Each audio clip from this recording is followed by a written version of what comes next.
before I get into anything basketball-wise, I just wanted to mention, obviously we're all thinking of praying and praying for the situation with Brian Reddy. Been fortunate to spend a little bit of time with him and not knowing much details-wise, but hopefully we can find his whereabouts and get him back here safe. I know he's a big part of our Friar fan base and this basketball community, so just want to keep him in our prayers and hope that we can get him back here safely. But now with that being said, I'll take any basketball-related questions. Is everybody fairly healthy? Yeah, we're all healthy. Everybody's full participant in practice.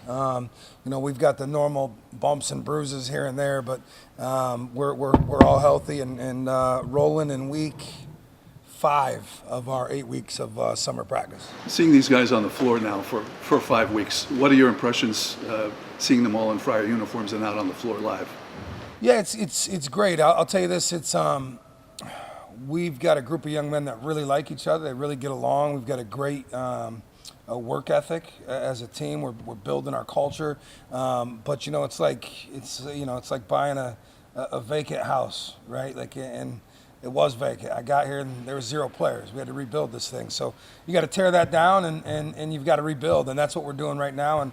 And sometimes that process isn't pretty, right? Summer workouts. If you've ever got a head coach that's thrilled about the way his team looks in the summer, you need to run, because we've got a lot to learn. That's just the reality. We've got to get a lot better in a lot of different areas, but our attitude, our effort, our consistency, all those things are where they need to be, and when those things are in place, then you've got a shot. And this group really works. Like I said, they get along, they understand the task at hand, and they're committed to the process. So as a coach, that's what you want in the summer, and you want to see improvement every day, and we're definitely seeing that. Anybody jump out as being better than advertised? Gosh, now you have transfers. So many guys are transfers, right? You're very familiar with what they can do, but I'll say that our freshman, our one true freshman, Clyde has been phenomenal. Clyde has really stepped in and made a big jump out of the gate. And he was a guy that was originally slated to be in next year's class. So when I talk about him being a surprise, we knew how good he was. He's a top 100 player in the country, but to come in, leave high school a year early, step in and have an impact on practice right away is impressive, and he's done a really good job. Brian, where is the summer ranked in terms of importance in the NIL transfer portal era in terms of trying to bring everybody together now?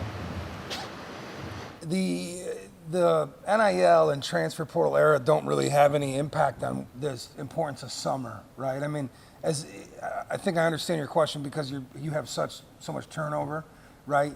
We had that turnover before NIL, and we had that turnover a little bit more even before, not as much, but before the transfer portal's new rules.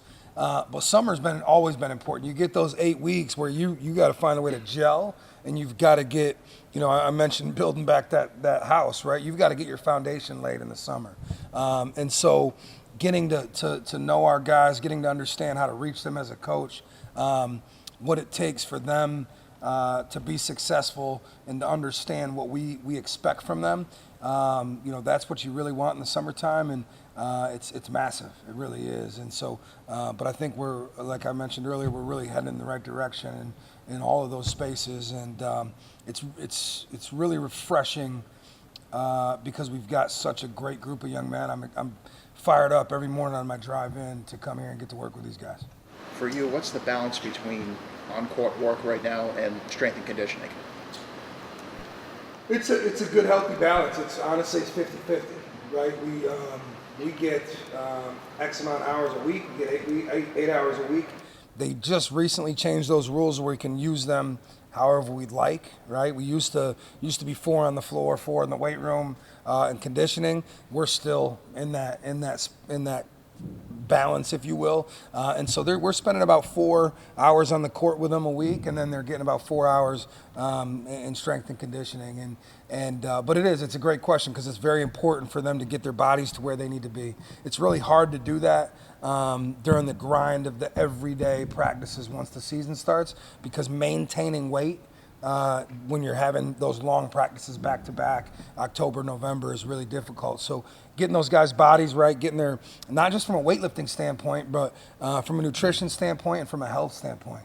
And we call that our performance team, our strength coach, nutritionist, and our athletic trainer. And so far, they've all done a phenomenal job of making sure that we're where we need to be. Is everyone here, all the players? The only person that's not here is Leonardo Marangone from Italy. And so with any international, there's a couple hurdles that you have to jump over to get them over here. Leonardo finished his season abroad right as we were starting. And so that process was just slightly delayed for him. But Leonardo should be here within the next week. And in terms of staff, do you think you're done now that you've announced Christian? Yeah, we're done. Yep. Christian was our last piece, director of recruiting coordinator. Christian's someone that I've worked hand in hand with for 8 years. Coached him as a player at the University of Buffalo, and then he worked with us at University of Alabama. Helped me sign some of the top classes in the country when we worked for Nate Oates there at Alabama, and he did it at Alabama after I left. He's done a phenomenal job. Great relationships across the country at the high school and AAU levels, and he'll be a huge piece for us in the recruiting front, but also just from a basketball coaching standpoint. He's coming from that same system that we coach, right? We play very similar to the way Alabama plays. He's been around it for a long time as far as the analytics and the pace and space and what we want to do offensively. And so on top of his recruiting duties, he'll be heavily involved in what we're doing offensively. And in terms of the guys that you brought in, has the in-person matched the film? Yeah, I mean, it has. And we watch so much film that, yes, I mean, it'd be hard not to, right? I mean, you're watching, with college transfers, you've got 30 plus games a season of film. And so, yeah, the only thing I would say is there's some guys that are better than their film, right? We think they fit us more than maybe what they did at their previous stop, right? Sometimes you get so caught up in the numbers and what somebody averaged at their last school, or how many stops they've made. Well, there's fit involved, right? And so we've got guys that we feel are a better fit here than they were at their previous institutions, and that's no offense to anybody, but we think they'll be better here than they were at their last stop. How big is getting?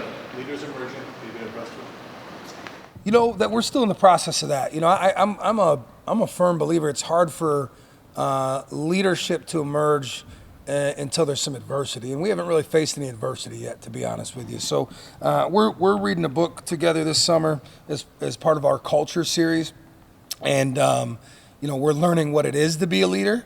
And then I think leadership evolves during times of adversity. And like I said, we just haven't had to face any true adversity yet. So I'm not the type to just walk in and name a captain. I want to see a couple guys separate themselves from the group. And so, I'm not hoping for any real adversity anytime soon, but I think as we have some tough practices and we get into week 7 or 8 of the summer, you may have some guys emerge a little bit in those areas. And what role has Gavin played as far as kind of bringing your culture over to something? Yeah, it's been huge having a guy that I was able to coach last year come in and really set the tone and talk about the standard, because otherwise sometimes coaches just get up here and it's lip service, right? When we're talking about what we want to do and how we expect things done, Gavin's able to sit in that room and say, no, he's being serious. This is the way it's done. And so I think it's been very beneficial to us. It's been very difficult for the guys to buy in to your program in just a month. For the guards? No, for the guys in the whole program. No, hasn't been difficult at all. I mean, look around. It's a great place to be. We're in the Big East. We play an exciting brand of basketball. It's not very difficult to buy into. So we haven't had any issues there whatsoever. Bryan, you worked at power football schools. How much have you already seen the transformation of working at a basketball only school where this is the showcase sport? Well, I'll tell you this. We talk about doing media in the summer. That doesn't happen for basketball programs at football schools. And if they did, there would not be this many people here. So it's really exciting for me to be having a media availability on July the 6th and to have this many people here. That just doesn't happen at 99% other programs in the country. It just doesn't. And so that's what makes PC special. And you know, it's why I'm so excited to be a part of it. And I think our guys feel that, right? The buzz in the community and really embrace it, and helps us be even more excited to come to work every day. You mentioned culture a couple times. What does that kind of entail for you, and how you hope that is established this summer?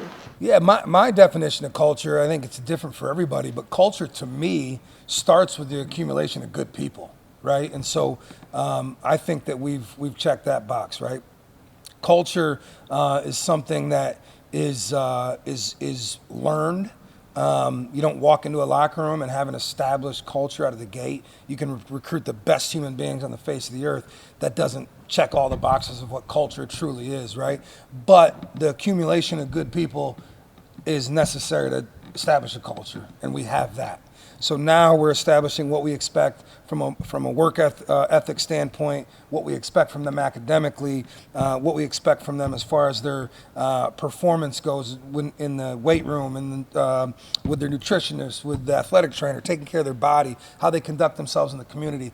And so when you have good people, those things tend to come easy. And so we're heading in the right direction there. Have you had much interaction with Friar fans, and what have those conversations been like? Yeah, it's unbelievable. It's, you know, if I go out anywhere in public in the state of Rhode Island, you have interaction with Friar fans, so which I love. It's phenomenal. It's a really, really special place, and that's what makes it special. And everything I hear is excitement. And you know, I hear a lot of, you know, you better win. But I could, starting with Steve Knapp back there. But I'll tell you, I didn't come here to lose. I can tell you that. And we're not going to be outworked. And this is a place that has everything that you need to win. And so we're going to do our part on the end of our back end of that deal. When you change jobs, you're obviously trying to build a roster and, you know, trying to build a staff, and it's like drinking out of a fire hose a little bit. I wonder just how much more settled you feel personally than last time you spoke to us about 3 months ago. We're still looking. I mean, we're not settled, to be honest. That's the one tough thing about this state is the real estate in this state. So we're still in the process of searching for a home. So if anybody's got any great leads, except don't email me and try to sell me your home for 2 times what it's worth. I've already got plenty of that going on. But no, it's a great thing, right? People aren't leaving the state of Rhode Island, and it's a tough housing market here, combined with the fact that I've been traveling nonstop recruiting and got to travel again this week for AAU and got to travel again next week. And so that makes it difficult to really pin down a home. But, you know, Jordan and Jed are both here, and we're staying in a rental right now, and we love it and really embrace this community and living here in Rhode Island. Not many better places to be in the summertime than right here on the coast of Rhode Island. So enjoying every second of that. Bryan, in terms of role definition, do you expect that to maybe be more defined before you break for summer for players, or is that maybe something that goes into the fall a little bit? Into the fall, for sure. Roles are defined as the culture goes, right? So I think, you know, in the summertime, it's really hard to define roles because they're still competing on a daily basis, right? If you see a media put out our projected starting 5, don't pay it any attention, because I've been asked that question by different members of the media, national media, on 3 or 4 occasions, and I'm like, how is any coach giving you their starting 5 in July? Right? To me, if they're giving you their starting 5 in July, I'd question how good they're going to be, because what is competition like in practice every day? Right? If you've got a guy who knows he's going to be your starting point guard, or somebody knows they're going to be your starting center, then that they don't feel someone breathing down their neck. I want guys breathing down each other's neck.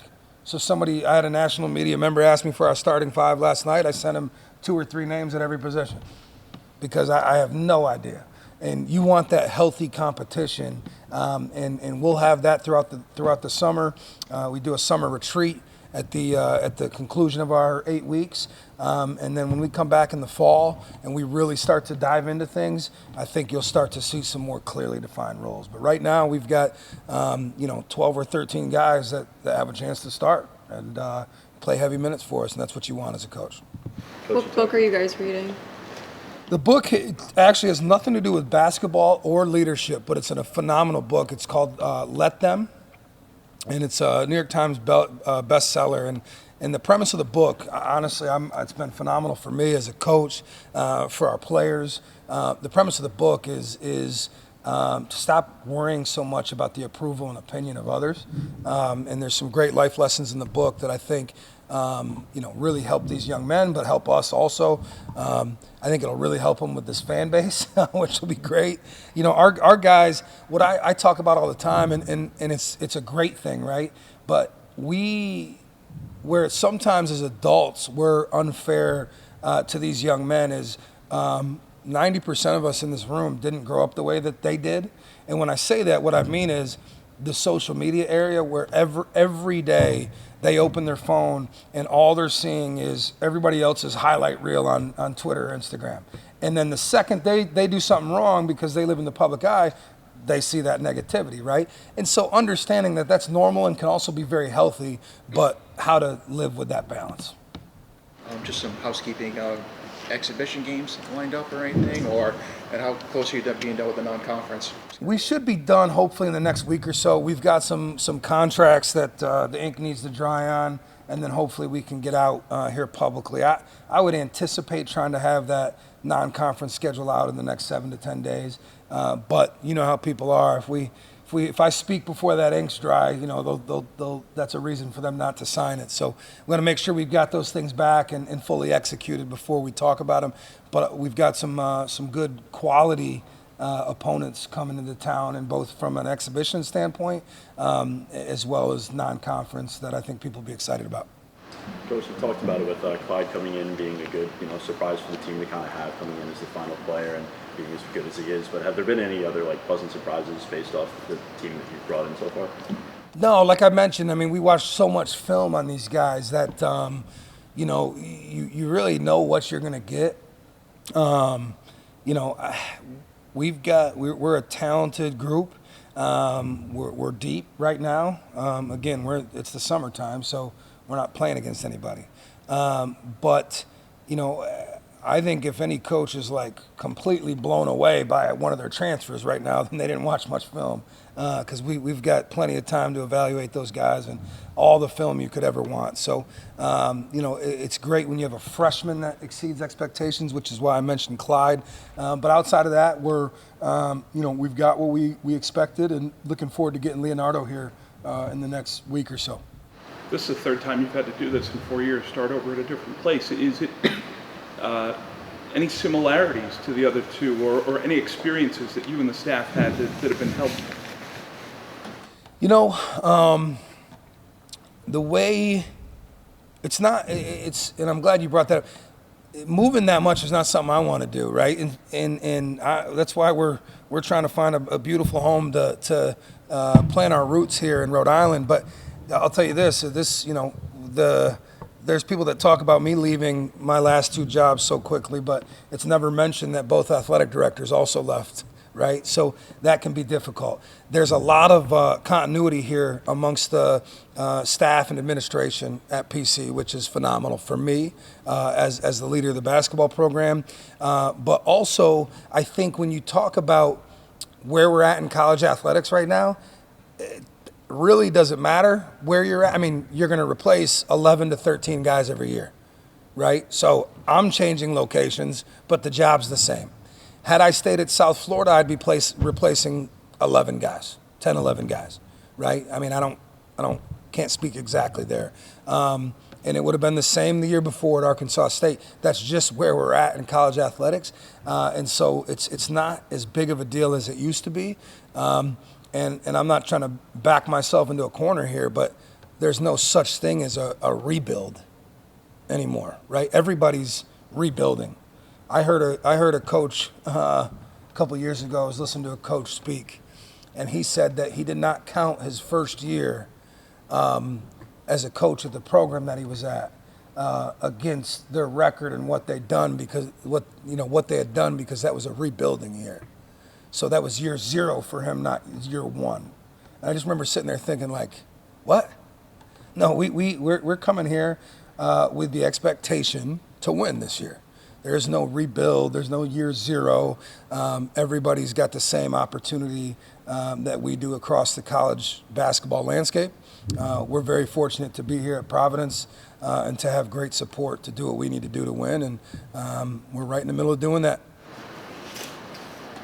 Ryan, just one more thing. I know the rules have changed a little bit as far as travel in the summer, taking trips. I know this year's tricky, but wondering if you see value in that going forward. There is value. You know, I know a bunch of people that coaches that the second they passed that rule where there's no more restrictions. It used to be you could every 4 years you could go on a foreign tour. Right now you can go every year if you want to. Well, I'd rather take the money that we're going to spend on a foreign tour and spend more on a player, right? I'm not sure how advantageous it is to go on a foreign tour every year.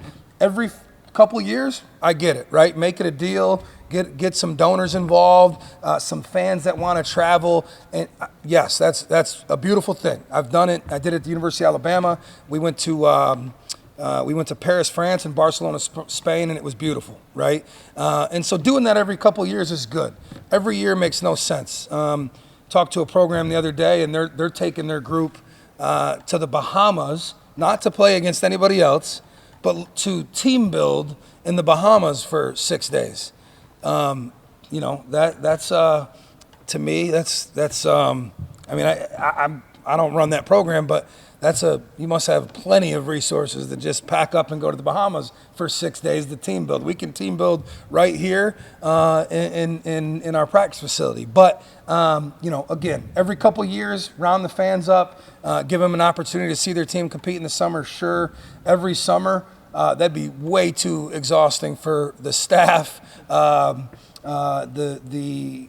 college, and our guys. To be honest with you, the 8 weeks that we get in the summer is plenty. If we had more than that, these guys would be running away from me when the end of that time was up. How pleased were you for Isaiah Nelson, and how much does that help you in recruiting, whether it's transfers or prep prospects, to be able to say you put a guy in the league? Yeah, it's phenomenal. Been fortunate to coach 13 of them. Now, I think Isaiah was number 13. And I'll be heading to Vegas this week. It's actually perfect. The AAU recruiting circuit is in Vegas, and the Nike circuit's in Vegas, and Isaiah will be out there playing in the Summer League, and so I'll be able to get to watch him play in his first NBA Summer League game. But it was really a special moment for me because, you know, I was able to literally watch that growth year by year over the course of the last 3 years. And when we first got Isaiah Nelson, we didn't think he would last with us, and he was a bad player. And then before I walked out to see you, I was watching a clip from the Orlando Magic and media day, and their coach was talking about what a pleasant surprise that he's been heading into Summer League. And so that makes me really proud because he's a special young man that's worked for everything that he's gotten, and his best basketball is ahead of him. And hopefully we have a lot more moments like that in the NBA draft here over the next couple of years at PC. All right, thank you. What's been the biggest difference with a new coach here this year? No, he's been great. It's been a fun experience. He's holding us to a high standard. No, but it's been a great adjustment. He made it easy for me to come back. I knew after meeting him with my family I wanted to come back, so it's been great this summer to finally play for him. Ryan, when you saw all the players being added to the roster, you know, what was kind of your thoughts? Like, you know, this looks pretty intriguing to you, I bet. Yeah, I was excited. Definitely heard of some of the guys who they were recruiting. Hodgson talked to me about a bunch of them that they were looking at. So, you know, I was excited to play with them this summer and the season, obviously.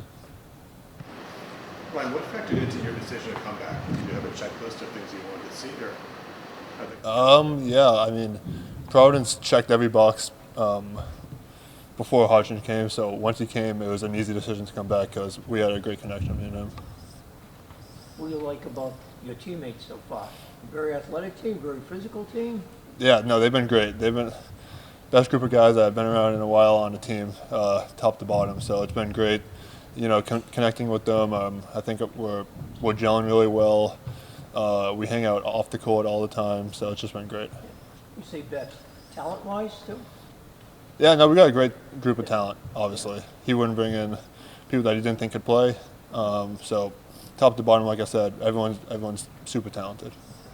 Brian, how important is this as this stretch of summer in terms of building continuity? You know, like we already talked about the bonds with the group already, but how much is this an important time in the college basketball calendar?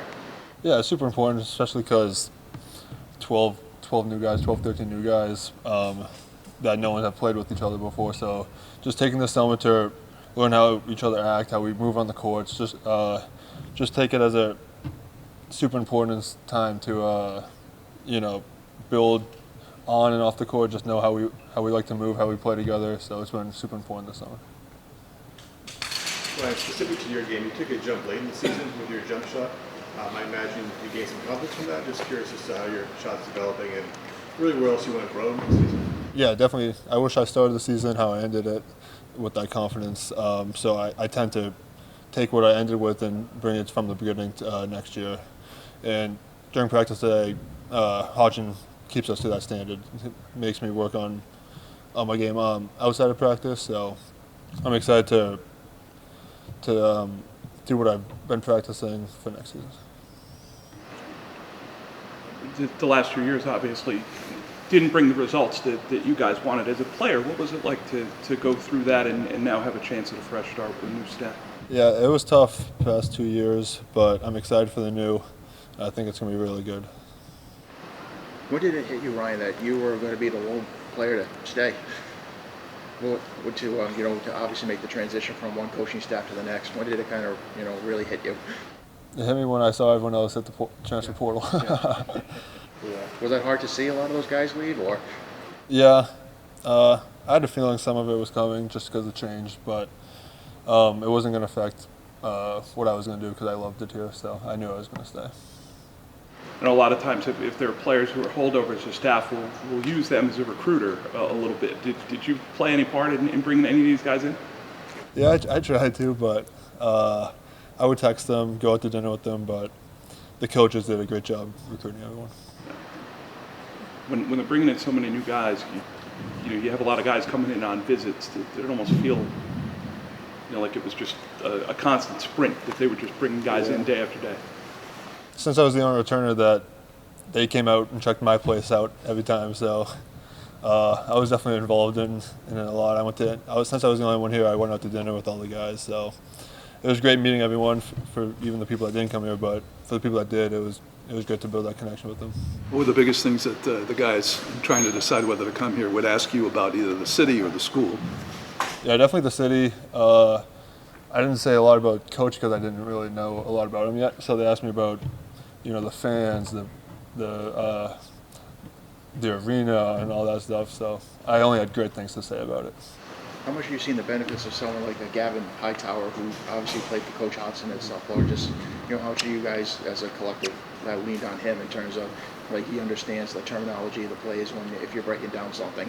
Yeah, no, he's been a great leader. He knows what to expect. So he's been coaching us with how we should be ready for practice, how we should be ready for film, what we need to expect. If Hodgson gets on us, he's there. He's he does it to everyone. He was just saying that he was just being the best leader he could be. Brian, how are you liking the book so far? It's good. Yeah, I've never done something like this with a basketball team. So no, it's been great. Every Friday we have a team meeting, talk about the book, the chapters we've read. So no, it's been good. Thanks. Thanks, Brian. Appreciate it.